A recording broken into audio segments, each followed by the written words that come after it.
friends! So today is the last Saturday in September. And by the way, if my voice sounds a little bit like raspy or harsh or something, I'm dealing with a sore throat at the moment. I don't know why I have a sore throat. I don't think I'm sick because I feel fine. I'm guessing it's allergies. But if my voice sounds off, that's the reason. Anyways, like I was saying, today is the last Saturday in September, so I thought that I would show you guys the books that I'm planning to read this week. The first book is Cry the Beloved Country by Alan Paton. I have never read this book, but I've heard a lot of wonderful things about this book. It's about a Zulu pastor living in a village in South Africa who moves to Johannesburg, the capital. It takes place in 1948, which is right on like the cusp or the start of, I guess, of the official apartheid in South Africa. Unfortunately, do not know a lot about apartheid in South Africa or a lot of South Africa's history. Most I've heard about South Africa and apartheid is from that Disney movie, The Color of Friendship, which I actually really liked and thought it was a very good movie.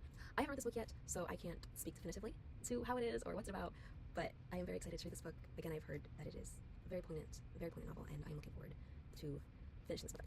The other book that I'm planning to read this week is How to Read a Book by Mortimer J. Adler and Charles Van Doren. So originally this book was published in, I want to say, it was 1940 something. And I don't know if I want to say 1948 because that's when Cry the Beloved Country was published and took place. But this book was also originally published in 1940, and then it was republished in 1972. It was revised, it was updated, and I believe Charles Van Doren was the one who helped revise and update it. I don't think that he was one of the original authors for the 1940-something edition of How to Read a Book. But this book is about how to read a book. Not necessarily just like looking at like the lines and the squiggles of the ink and then like interpreting them into like words, but like how to get the most out of something when you're reading it, how to actively read. And they have 4 levels of reading.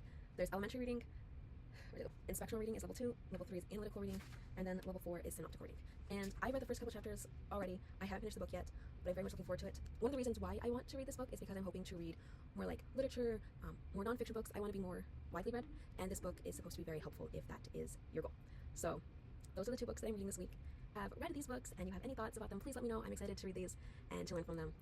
So yeah, I hope you all have a fantastic rest of your day, and I will see you next week.